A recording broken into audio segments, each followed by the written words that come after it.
जय हिंद बच्चों, कैसे हो? उम्मीद करते हैं आप लोग अच्छे होंगे। प्यारे बच्चों, आज का क्लास लेकर फिर आप सबके बीच उपस्थित हो गए हैं। आज के क्लास में हम लोग अध्ययन करने वाले हैं जनसंख्या वृद्धि के दुष्परिणाम। तो मेरे देश के नौजवान, आज के क्लास में हम लोग क्या अध्ययन करेंगे?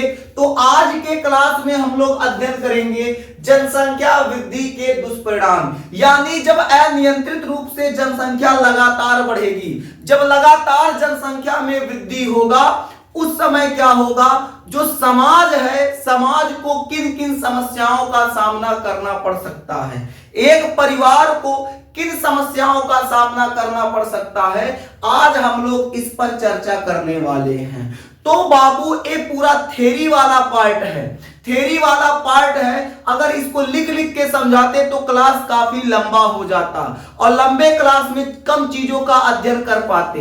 इसीलिए कम समय में ज्यादा चीजों का अध्ययन करने के लिए पहले से बोर्ड पर नोट कर दिए हैं, ताकि आपका समय बचे, कम समय में आप ज्यादा चीजें सीख पाए। तो मेरे देश के नौजवान, आज के क्लास में हम लोग अध्ययन करेंगे जनसंख्या वृद्धि के दुष्परिणाम। क्या क्या समस्याएं समाज में आ सकती हैं, किन समस्याओं का सामना करना पड़ सकता है जब अनियंत्रित रूप से जनसंख्या बढ़ेगा, लगातार बढ़ेगा।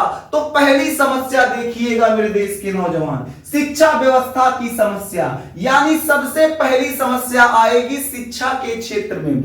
शिक्षा के क्षेत्र में कैसी समस्या आएगी? देखिए, हेडिंग करा दिया गया है शिक्षा व्यवस्था की समस्या। कैसी समस्या होगी, ध्यान से समझिएगा। यहां लिखा गया शिक्षण संस्थाएं कम होने से बढ़ती हुई आबादी। देखिएगा, शिक्षण संस्थाएं कम होने से बढ़ती हुई आबादी के कारण बच्चों को शिक्षा के लिए प्रवेश पाना कठिन हो जाएगा। ठीक है, इसको सही कर लीजिए, कठिन हो जाएगा। यानी कहने का मतलब क्या है? जब अनियंत्रित रूप से जनसंख्या बढ़ेगी, तेजी से जनसंख्या बढ़ेगी, उस समय एक परिवार और समाज को किन समस्याओं का सामना करना पड़ सकता है? तो जब जनसंख्या लगातार बढ़ेगी मेरे देश के नौजवान, उस समय एक बच्चे के लिए एडमिशन पाना कठिन हो जाएगा। आप जानते हैं कि विद्यालयों की संख्या सीमित है, विद्यालय कम है। कम विद्यालय होने के कारण क्या होगा? जब जनसंख्या बढ़ेगी, तेजी से बढ़ेगी, कल्पना करते हैं एक विद्यालय में 100 बच्चों की कैपेसिटी है और उस क्षेत्र में निवास करने वाले जो विद्यार्थियों की संख्या 120-130 है। तो 130 विद्यार्थियों का एडमिशन कहां होगा? विद्यालय में तो 100 सीट है, तो 100 बच्चे ही बहुत मुश्किल से पढ़ पाएंगे। तो 100 बच्चे पढ़ पाएंगे, बाकी के 30 बच्चे शिक्षा से वंचित रह जाएंगे, शिक्षा प्राप्त नहीं कर पाएंगे। तो लगातार जनसंख्या बढ़ने से शिक्षा व्यवस्था में समस्या आ सकती है। किसी प्रकार से हम उनका एडमिशन भी कर लिए, उनका हम लोग प्रवेश ले लिए विद्यालय में, तो क्या क्या समस्याएं आएंगी? वहां बैठने के लिए पर्याप्त बेंच नहीं होगा, हवादार कमरे की व्यवस्था नहीं होगी, इसके अलावा पर्याप्त खेल का मैदान नहीं होगा, शौचालय की वहां समस्या होगी, कमरों की समस्या होगी, कई प्रकार की समस्याओं का सामना करना पड़ सकता है मेरे देश के नौजवान। इसीलिए हम लोगों को जनसंख्या नियंत्रण पर ध्यान देना चाहिए, जनसंख्या कंट्रोल करना चाहिए, जनसंख्या नहीं बढ़ाना चाहिए। जनसंख्या बढ़ेगी तो ऐसी लाखों समस्याएं हमारे जीवन में आ सकती हैं। अभी तो पहली समस्या है शिक्षा व्यवस्था की समस्या। दूसरी समस्या होगी रोजगार की समस्या। दूसरी समस्या क्या होगी मेरे देश के नौजवान? रोजगार की समस्या। अब ये जो रोजगार है, रोजगार की समस्या क्या है? इसमें देखते हैं, बढ़ती हुई जनसंख्या के अनुपात में रोजगारों की संख्या में वृद्धि पर्याप्त नहीं हुई है, जिससे बेरोजगारी की समस्या बढ़ती जा रही है मेरे देश के नौजवान। जब लगातार जनसंख्या बढ़ेगी, लगातार जनसंख्या बढ़ेगी, तो जनसंख्या बढ़ने से रोजगार का अनुपात घटेगा, रोजगार नहीं मिल पाएगा। एक विद्यार्थी उसके अंदर जो कैपेसिटी है, उसकी जो योग्यता है, उसके योग्यता के अनुसार उसको रोजगार नहीं मिल पाएगा। तो लड़कवा क्या करेगा, जाके कहूं ठेला लगा के पकौड़ी तलेगा, मंचूरियन बेचेगा, चाट बेचेगा, इसके अलावा कहीं पंचर बनाएगा और कोई दुकान कर देगा। उसके योग्यता के अनुसार जब उसे रोजगार नहीं मिलेगा तो अपने जीवन, अपने परिवार को चलाने के लिए वो क्या करेगा, कोई ना कोई काम करेगा। देखिए मेरे देश के नौजवान, जीविका और रोजगार में अंतर होता है। अपने जीवन, अपने परिवार को चलाने के लिए हम जो काम करते हैं वो है जीविका।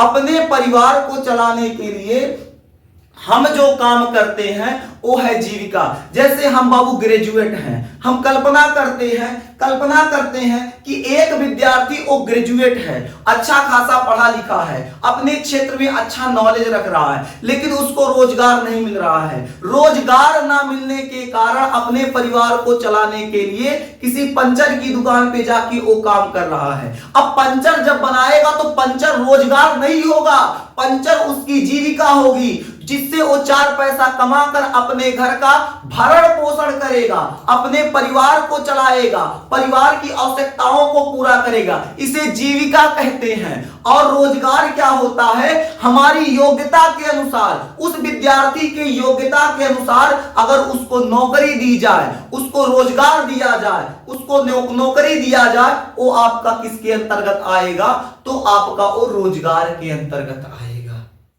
अब हम लोग समझेंगे भोजन की समस्या। क्या समझेंगे, भोजन की समस्या। लगातार जनसंख्या जब बढ़ेगा, लगातार अनियंत्रित रूप से जनसंख्या जब बढ़ेगा, लगातार जनसंख्या बढ़ेगा, उस समय भोजन की समस्या का सामना इस देश को करना पड़ सकता है।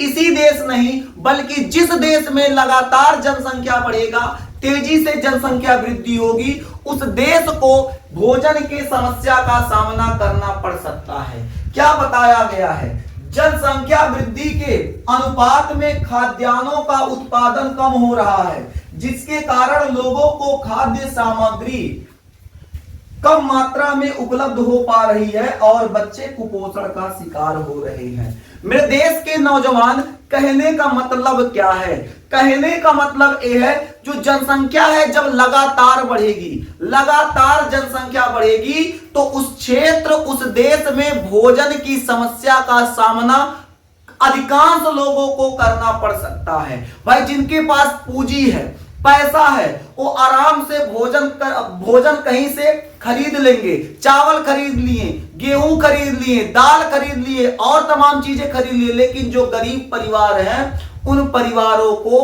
क्या होगा, भोजन जैसी समस्या का सामना करना पड़ सकता है। एक व्यक्ति है जिसके 10 लड़के हैं या 10 बच्चे हैं, एक व्यक्ति के जब 10 बच्चे हो जाएंगे, कमाने वाला एक है, खाने वाले 10 हैं, तो बाबू 10 बच्चों का भरण पोषण करना उस व्यक्ति के लिए कठिन हो जाएगा। वो व्यक्ति आसानी से अपने परिवार का भरण पोषण नहीं कर पाएगा, अपने परिवार की सुख सुविधाओं का ध्यान नहीं दे पाएगा। जब ध्यान नहीं दे पाएगा तो होगा क्या, उसमें से कुछ बच्चे कुपोषण का शिकार होंगे। अंततः होगा क्या, अधिकांश उसके बच्चे मृत्यु के शिकार हो जाएंगे, अधिकांश बच्चों का निधन हो जाएगा। इसलिए प्रोत्साहन दिया जाता है कि परिवार सीमित रखिए, अपने आमदनी के अनुसार अपना परिवार रखिए। कहने का मतलब क्या है, जितना छोटा परिवार होगा, जितना छोटा परिवार होगा उतना सुखी परिवार होगा। इसलिए परिवार को छोटा रखना बहुत ही जरूरी होता है, बहुत ही जरूरी है। आगे हम लोग बात करें स्वास्थ्य एवं चिकित्सा समस्याएं। अब हम लोग बात क्या करेंगे, स्वास्थ्य एवं चिकित्सा सेवा समस्याएं। तो स्वास्थ्य एवं चिकित्सा सेवा समस्या क्या है, इसमें बात करते हैं। परिवार में बच्चे अधिक होने से मां का स्वास्थ्य खराब हो जाता है, जिससे बच्चों की उचित देखभाल ना होने से क्या होते हैं, वे बीमार एवं दुर्बल हो जाते हैं। कहने का मतलब क्या है, जब परिवार बड़ा रहेगा, जब परिवार ज्यादा रहेगा, परिवार में बच्चों की संख्या अधिक रहेगी तो भाई देखभाल कौन करेगा? माँ ही करेगी। तो बच्चों के देखभाल में क्या होगी, माँ इतनी ज्यादा व्यस्त हो जाएगी कि अपने स्वास्थ्य का ध्यान नहीं रख पाएगी। जब माँ अपने स्वास्थ्य का ध्यान नहीं रख पाएगी उस समय माँ क्या होगी, माँ के अंदर वीकनेस आएगा, कमजोरी आएगी, दुर्बलता आएगा, जिससे माँ क्या होगी, बीमार पड़ जाएगी। जब माँ बीमार पड़ जाएगी उस समय बच्चों का देखभाल करने वाला कोई नहीं होगा, तो उससे क्या होगा, बच्चे भी दुर्बल और बीमार हो जाएंगे। अंततः उस परिवार को एक कठिन समस्या का सामना करना पड़ सकता है। इसलिए कहा जाता है परिवार को सीमित रखिए, परिवार को छोटा रखिए। अगर जनसंख्या बढ़ेगा, परिवार बढ़ेगा तो समाज को कई प्रकार की समस्याओं का सामना करना पड़ सकता है। इसलिए जनसंख्या वृद्धि जो है उसको नियंत्रित करना बहुत जरूरी है। तो मेरे देश के नौजवान, आज के क्लास में हम लोग पढ़ चुके जनसंख्या वृद्धि के दुष्परिणाम। अगर जनसंख्या बढ़ेगा तो क्या क्या समस्याएं आ सकती हैं? शिक्षा से क्षेत्र में समस्या आ सकता है, रोजगार में समस्या आ सकता है, भोजन की समस्या हो सकती है, चिकित्सा सेवा में समस्या हो सकती है, अस्पतालों की संख्या सीमित है, दवाइयां भी उन अस्पतालों में पर्याप्त नहीं हो पाता, अधिकांश लोग इलाज के बिना ही क्या करते हैं, मर जाते हैं। तो कहने का मतलब क्या है, ये 4 समस्याएं हम आपको लिखवाए, 4 में ऐसी 40 समस्याएं हैं, 40 समस्याएं हैं बाबू। ऐसी कई समस्याएं हैं जो समाज को उसका सामना करना पड़ सकता है अगर अनियंत्रित रूप से जनसंख्या लगातार बढ़ती रहेगी। इसलिए जनसंख्या वृद्धि से बाबू कई प्रकार का नुकसान है, उसके कई दुष्परिणाम हैं। तो आज हम लोग दुष्परिणाम देख चुके, यहां तक नोट कर लीजिए। आज के लिए बस इतना ही। अभी सोचे थे कि जनसंख्या वृद्धि के दुष्परिणाम पढ़ाने के साथ साथ इसका क्या नियंत्रण भी पढ़ा दे, कैसे कंट्रोल किया जाए, लेकिन लाइट कट गया है, इसलिए जैसे तैसे ये क्लास कंप्लीट किया जाता है, फिर आपको अगले क्लास में बाकी चीजें पढ़ा दिया जाएगा। आज के लिए बस इतना ही, फिर मिलेंगे आपसे अगले क्लास में, तब तक के लिए जय हिंद।